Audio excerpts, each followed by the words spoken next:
Oke guys, welcome back to Cryptonesia bersama gue Toshi, di mana kita akan membahas segala sesuatu yang berhubungan dengan cryptocurrency dan blockchain.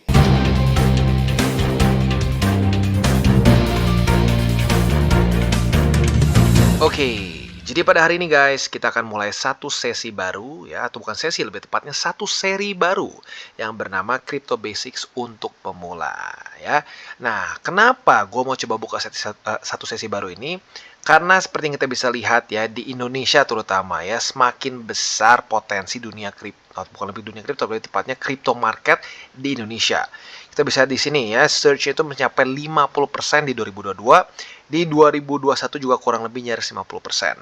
Dan bahkan kalau kita lihat di sini ya, sekarang katanya ada 16,5 juta individual yang trade di market kripto di Indonesia saja. Jadi dari tahun ke tahun semakin besar. Nah, otomatis ini juga akan bisa membawa keuntungan bagi negara. Seperti yang kita bisa lihat di sini ya, fantastis, potensi penerimaan negara dari pajak kripto itu bisa mencapai 1 triliun rupiah. Nah, jadi ini untung untuk kedua belah pihak ya. Untung bagi warga di mana akan ada semakin banyak job-job yang berhubungan dengan dunia cryptocurrency, dan juga di waktu bersamaan akan bisa membawa penghasilan ya atau penerimaan terhadap negara yang lumayan besar juga ya. Maka dari itu sebenarnya di Indonesia ini sangat cocok untuk kita mulai lebih melek lagi ke dalam dunia kripto. Tetapi ya sayangnya pada faktanya ya banyak orang yang masih berpikir hanya pom-pom saja. Makanya kenapa gue pengen edukasinya itu lebih mendasar lagi, lebih ke fundamentalnya lagi. Kenapa Bitcoin berharga? Kenapa ada project-project yang nggak jelas? Apa perbedaannya project yang jelas dan yang nggak jelas? Dan mungkin yang lebih gue akan tekankan pada hari ini adalah apa perbedaan Bitcoin dengan project-project ya dalam tanda kutip meme coins lain yang seringkali orang-orang lebih prefer main meme coins. Karena apa? Karena jawabannya simple, mentalitasnya judi. Mereka berpikir seperti ini, wah bang, satu bitcoin udah kemahalan bang, harga satu bitcoin sekarang kan berapa ratus juta tuh, gue nggak bisa beli satu bitcoin. Nah di sini gue cuma beli 100 ribu, dapat ratusan ribu koin lagi, jadinya lebih enak bang. Nah itu salah satu kesalahan yang paling sering terjadi saat kita masuk ke dalam dunia kripto. Nah jadi pada hari ini ya dengan seri baru ini yaitu Crypto Basics untuk pemula ini, gue harap kita bisa lebih masuk lagi ke fundamentalnya dan mengerti dengan benar kenapa cryptocurrency, terutama Bitcoin, itu berharga. Oke, nah untuk Bitcoin sendiri ini adalah suatu consensus network yang bisa menenable new payment system dan juga bentuknya adalah suatu digital money yang komplit. Dan Bitcoin ini adalah the first decentralized peer-to-peer payment. Artinya apa peer-to-peer? Peer-to-peer itu adalah tanpa penengah ya. Jadi intinya gua kirim langsung ke si B misalkan ya. Nah, ini yang lebih gilanya lagi adalah dia itu di power tanpa central authority dan tidak ada middleman. Maksudnya seperti apa? Kita ambil contoh, misalkan uang fiat tercinta kita yaitu rupiah ya. Rupiah ini tentunya adalah satu mata uang ya yang di-issue oleh Bank Indonesia ya, yaitu adalah central authority dari rupiah ya. Nah, tentunya setelah itu kita pakai middleman seperti perbankan yang kita pakai sehari-hari ya. Ada macam-macam lah ya, tergantung lu pakai apa, ada yang punya negara, ada yang swasta ya. Nah, di situ mereka bertindak sebagai middleman. Bitcoin ini dilakukan semuanya oleh kita yang pemilik BTC itu sendiri. Ya, saat kita ingin mengirim satu BTC ke si B misalkan ya, kita mengirim ke si B, kita lakukan semuanya secara sendiri ya. Jadi seperti itu ya. Jadi ini adalah satu ya masuknya ke suatu aset ya. Aset yang dia itu bisa tanpa ketergantungan terhadap satu central authority dan middleman apapun. Semuanya bisa dilakukan secara mandiri ya. Nah, selanjutnya siapa yang membuat Bitcoin? Ya, untuk pembuat dari Bitcoin ini sendiri bisa dibilang sangat terkenal, ya, yaitu adalah Satoshi Nakamoto, seseorang yang bisa dibilang anonymous. Ya, dia mempublish si konsepnya ini atau proof of concept itu di 2009, dan dia hanya dalam waktu singkat saja 2010 dia meninggalkan projectnya lagi dan sampai sekarang tidak ketahuan siapa itu Satoshi Nakamoto. Dan sejak itu komunitas dari Bitcoin itu sendiri terus terus mendevelop si Bitcoin ini ya, dan gak semuanya mulus juga ya, ada berbagai macam pecahan-pecahan dari Bitcoin atau bisa dibilang hard fork ya, dan yang kita bisa juga pada faktanya tidak ada yang seberhasil Bitcoin ya. Oke. Jadi kurang lebih seperti itu gambaran sederhananya. Nah, pertanyaan selanjutnya adalah siapa yang mengkontrol Bitcoin? Nah, banyak orang berpikir karena ya sudah terbiasa otaknya itu centralized ya. Jadi banyak orang berpikir, oke, kalau gitu berarti siapa nih BI-nya, bank sentralnya? Siapa yang bisa mengontrol supply-nya berapa, lalu siapa yang mengkontrol nanti ada interest rate dan lain-lain. Di sini nggak ada ya. Jadi nggak ada yang memiliki Bitcoin Network. Bisa dibilang ya, kalau mau dibilang pemiliknya siapa, kita semua yang memiliki BTC adalah pemilik dari Bitcoin Network. Ya, jadi dikontrol oleh semua user dari Bitcoin. Nah, maka dari itu, developer tujuannya itu kalau di Bitcoin ya, kalau di apa namanya kripto aset lain mungkin berbeda, tapi untuk di BTC, developer ini adalah bisa dibilang orang-orang yang kerja secara sukarela ya untuk mengimprove si softwarenya itu sendiri ya. Dan bahkan mereka pun nggak bisa memaksa ada perubahan di Bitcoin protokol karena semua itu bisa dibilang eh, keputusan akhirnya adalah di tangan kita sebagai pengguna BTC itu sendiri ya. Nah, bahkan kita juga bisa pilih versi apa yang mau kita gunakan. Banyak orang berpikir bahwa BTC itu ya satu aja kan. Sebenarnya BTC itu sudah banyak banget hard forknya. Botland sudah pernah mendengar Bitcoin Cash, Bitcoin SV atau Satoshi Vision, ada Bitcoin Diamond, Bitcoin Gold dan banyak lagi yang lain lah ya. Itu semua adalah pecahan dari BTC. Maka dari itu kita berhak untuk memilih versi mana yang mau kita pakai ya. Nah, tapi at the end of the day-nya yang akhirnya masih bertahan sampai sekarang adalah yang the original version dari Satoshi. Ya, walaupun ada tweak-tweaknya sedikit lah ya. Nah, jadi kurang lebih seperti itu gambarannya. Nah, lalu selanjutnya, apakah Bitcoin ini dipakai oleh orang atau hanya ditimbun saja? Dan jawabannya adalah yes, ini dipakai oleh banyak orang ya. Di awal-awal tentunya 2009, 2010 sangat sedikit yang pakai dan bisa dibilang secara uang fiatnya nggak berharga gitu. Nah, tetapi data dari 2018 kemarin ya ini menunjukkan bahwa total value dari dari semua all existing Bitcoin ini melebihi dari 100 miliar USD dan ada transaksi yang nilainya bukan ratusan tapi jutaan US dollar yang ditransaksikan secara daily ya atau perharinya sampai jutaan US dollars. Artinya apa? Sudah jauh lebih besar dan nggak bisa dibilang jutaan US dollars itu kecil ya. Jadi otomatis ini menunjukkan bahwa pada faktanya Bitcoin Network itu dipakai oleh banyak orang untuk melakukan transaksi dan berbagai macam hal. Apalagi saat sudah ada Lightning Network, di mana itu membuat Bitcoin jauh lebih scalable lagi tanpa harus mengkompromis first layer dia. Ya, untuk itu lebih detail. Untuk detailnya mungkin nanti antara di video lain atau mungkin di belakang. Ya. Nah, lalu yang selanjutnya yang mungkin menjadi pertanyaan lagi ya, yang sering kali ditanyakan ya, yang sering kali ditanyakan oleh orang-orang yang mungkin skeptik terhadap Bitcoin. Kenapa Bitcoin memiliki value? Kenapa Bitcoin itu berharga? Oke, nah alasannya adalah yang pertama sudah terbukti ada yang mau menerima pembayaran dengan BTC. Belum semua orang, tapi sudah cukup banyak yang mau menerima pembayaran dengan BTC. Ya. Yang kedua, yang lebih penting lagi adalah Bitcoin ini sudah memenuhi karakteristik of money, ya, atau karakteristik uang. Yang pertama, durable, ya, atau tahan lama. Nah, ini contohnya apa? Contohnya saat lu bawa BTC, misalkan di HP lu, atau lu bawa di Ledger, dan lain-lain, ya, itu nggak akan gampang rusak. Ya, jadi nggak langsung kayak tisu lah gitu kesannya ya. Lu bawa tisu masukin ke, masukin ke kantong, ya bisa robek. Lalu lu pakai berapa kali juga robek, ya. Nah, itu juga bisa dibilang dimiliki oleh uang fiat ya. Walaupun bentuknya kertas, tapi biasanya kertasnya itu nggak asal ya. Kertasnya cenderung kuat dan bisa bertahan lah untuk kita pakai jual beli ya. Lalu selanjutnya portability, gampang untuk dibawa ya. Zaman dulu itu ada salah satunya currency di Afrika yaitu glass bead ya. Glass bead itu kalau 1 2 sih ya oke lah. Tapi kalau glass beadnya ada 1000 gitu ya, itu sangat susah untuk dibawa. Nah, maka dari itu ya, uang itu perlu portable dan BTC bisa dibilang nih jauh lebih portable dibandingkan dengan cash ya, itu sudah pasti. Selanjutnya fungibility. Nah, fungibility ini adalah konsep bahwa simpelnya ya satu BTC ini akan ditreat sebagai satu BTC dimanapun ya. Jadi 1 banding 1. Nggak ada kesannya BTC di Eropa sama BTC di Indonesia itu lebih kuat di Eropa karena Eropa lebih bagus ekonominya. Nggak ada seperti itu. Satu BTC di Eropa, di Asia, dimanapun itu semua sama saja satu BTC. Fungible ya, bisa 1 banding 1 dengan di mana saja. Selanjutnya scarcity. Nah, scarcity ini adalah simpelnya dia itu jarang ya atau rare, langka ya. Nah, BTC jelas hanya ada 21 juta BTC saja yang akan ada di market ya. As simple as that ya. Untuk divisibility. Ini bisa dibagi ya. Nah, simpelnya apa? BTC bahkan bisa lebih dibagi lagi dibandingkan dengan fiat in general ya. Dia itu bahkan bisa sampai ke 1 satoshi ya. 1 sats itu adalah 1 BTC itu 1 juta satoshi. Jadi bisa dibilang sangat divisible ya. Dan yang terakhir adalah recognizability ya. Banyak orang yang sudah kenal dengan apa itu BTC ya. Jadi banyak orang yang mau menerima dengan pembayaran BTC ya. Jadi bisa dibilang BTC sudah mensatisfy berapa banyak nih? 1 2 3 4 5 6 ya, characteristics of money. Ini sebenarnya udah diajarin dari SMP SMA. Jadi kalau buat lo yang masih bingung nih apa, coba buka lagi buku SMP SMA ya.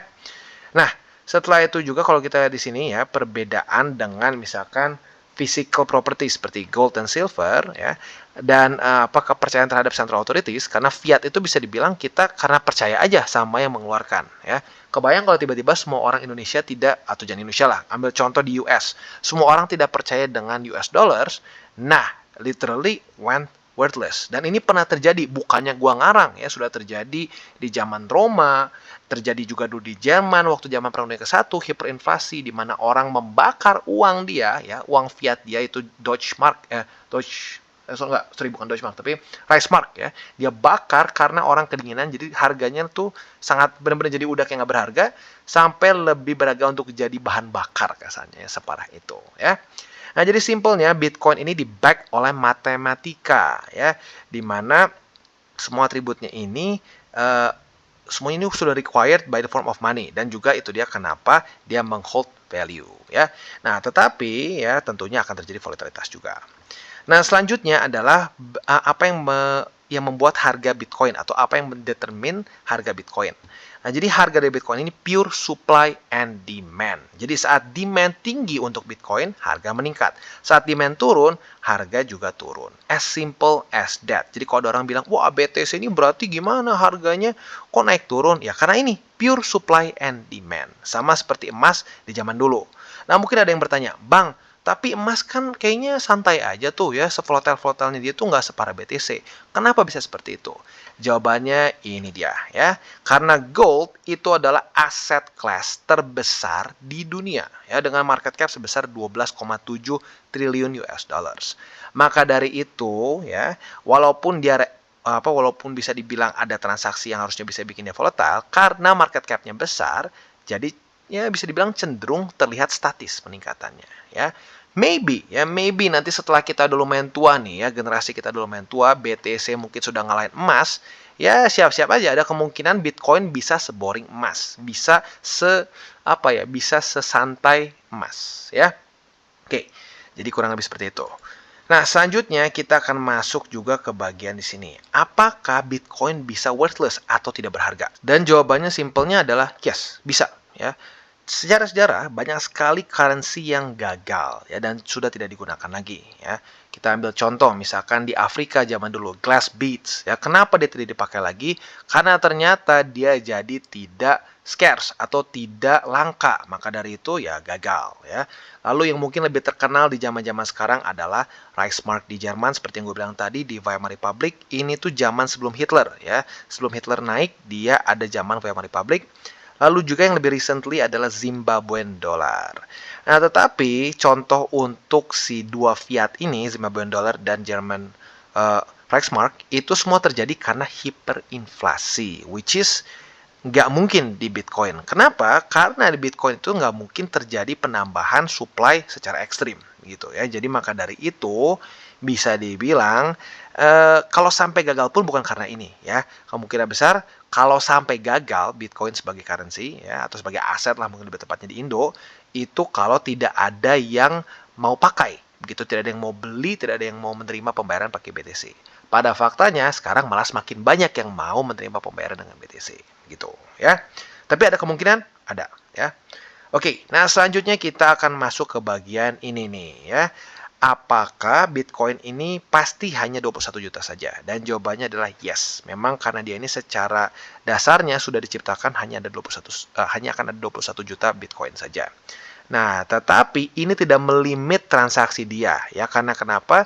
Satoshi udah mikir sampai panjang. Dia udah mikir bahwa kemungkinan besar BTC akan diadopsi banyak orang, dan kalau sudah banyak diadopsi oleh banyak orang, harga dengan fiat itu akan menjadi sangat mahal ya.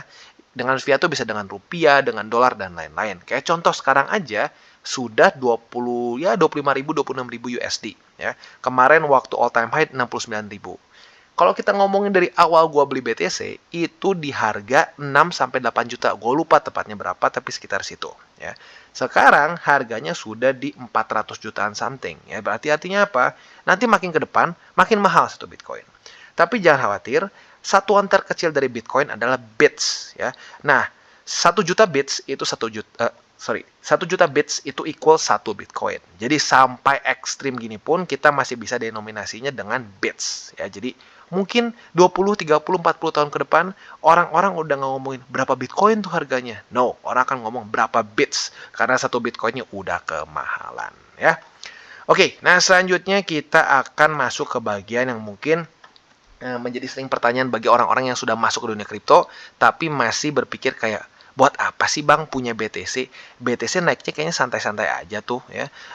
Terus emang apa sih fundamentalnya yang bikin BTC berbeda dibandingkan dengan project-project kripto lain gitu? Karena BTC bisa dibilang dia itu masuknya adalah ke satu term yang sering kali disebut dia itu nggak pre-mine ya. Apa itu pre-mine? Pre-mine itu simpelnya ya, ambil contoh lain itu seperti Ripple, Cardano, Stellar, EOS, Neo dan berbagai macam project-project itu lain itu sudah di pre-mine. Pre-mining ini artinya apa? Sudah ada koin yang di-mine dulu sebelum si koin ini di-made public. Ya, jadi kesannya gini, BTC itu kan di 2009 lah ya, 2009 live networknya. Di situ orang mulai mining, setelah dia mining, mereka mendapatkan BTC. Nah, mungkin banyak yang bertanya, Bang, berarti Satoshi punya berapa BTC dong di awal? Jawabannya adalah 0.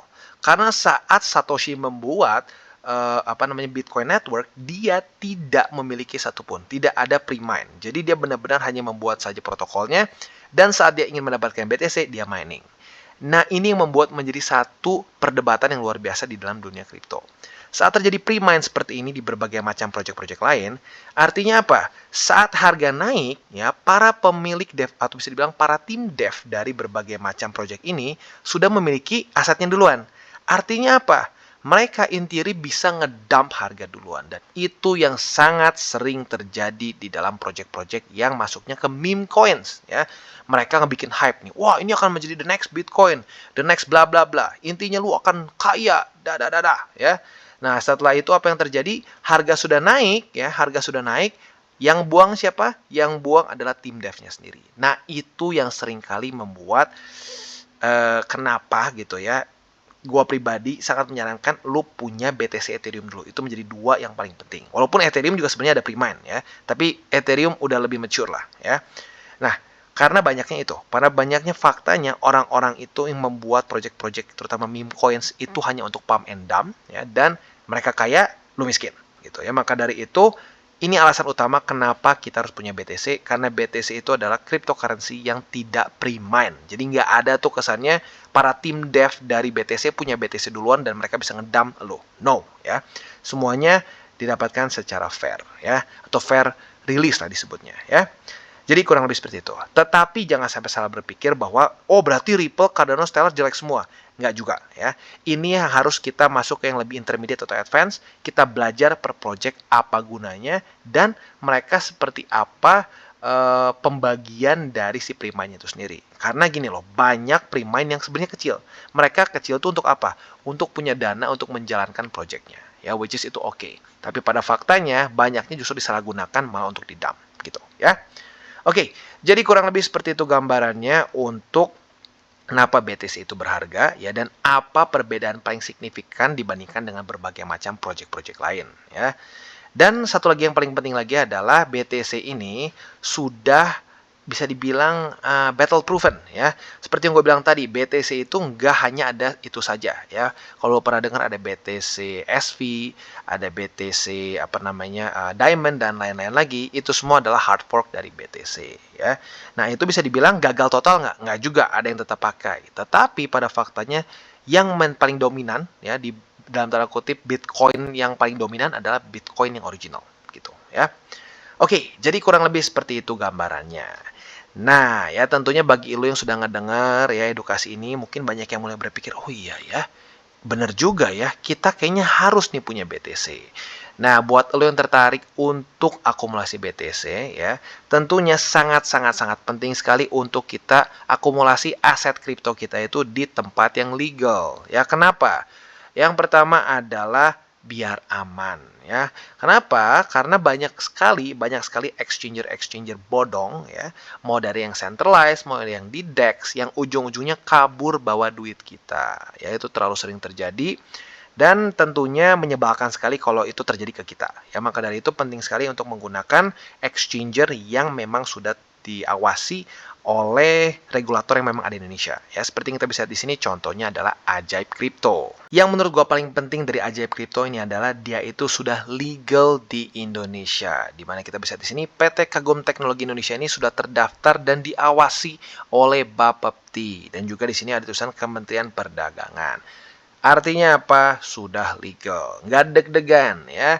Kemarin terutama 2021 ya, cukup banyak exchanger nggak jelas di Indonesia yang bawa kabur duit nasabah ya, cukup banyak. Dan ya bisa dibilang sangat apa ya, sangat bikin kesel juga karena pada faktanya banyak sekali exchanger Indonesia yang sudah oke dan bagus, contohnya seperti Ajaib Crypto. Jadi sangat gue sarankan buat lu trading ya, minimal gini lah, minimal untuk kita WD ya ke rupiah itu kalau bisa di exchanger yang sudah legal di Indonesia ya. Bukan hanya karena dia legalnya saja, tetapi untuk perpajakannya. Seperti yang kita tahu nih ya, apalagi buat para penonton TC yang sultan semua ya, saat lu mainnya miliaran ya, mulai awal tuh udah miliaran, lu profit berapa juga bisa tiba-tiba untungnya tuh bisa M lagi gitu ya. Kalau sudah profitnya miliaran lagi, lu nggak bisa selip-selipan. Udahlah ya, kita bayar pajaknya menjadi warga negara yang baik. Biar kita tenang ya, makainya juga tenang ya. Nah, ini tentunya semua bisa dilakukan hanya dengan exchanger yang sudah legal dan diawasi oleh Bapepti. Maka dari itu, buat lu yang ingin WD, gue sarankan ya, bisa salah satunya menggunakan Ajaib Crypto ya. Dan buat lu yang masih belum tahu gimana cara dapetnya, gampang banget. Lu bisa dapet di Google Play dan App Store untuk si app-nya ya. Dan buat lu yang pengen tahu Ajaib Crypto ini di mana sih ya, kantornya dia itu ada di Neo Soho di Podomoro City ya. Oke, jadi kurang lebih seperti itu ya. Dan bisa dibilang untuk si seri dari Crypto Basics untuk pemula ini semuanya itu di powered by Ajaib Crypto. Dan buat kalian yang belum nonton DCWT atau Daily Charting with Toshi, bisa klik di sini, di mana kita akan daily chart your favorite cryptocurrencies. Dan buat lo mungkin masih bingung cara baca chart, candles, dan hal-hal mendasar lain, bisa juga klik di sini, ada tutorial with Toshi. Dan buat lo yang belum punya mungkin akun di beberapa exchanger besar, bisa cek link reflektor di bawah. Dan jangan lupa juga untuk join Telegram grup kita, di mana kita bisa ngobrol-ngobrol santai mengenai dunia cryptocurrency secara dua arah. So jangan lupa untuk like, subscribe, click the bell icon, and see you on the next video.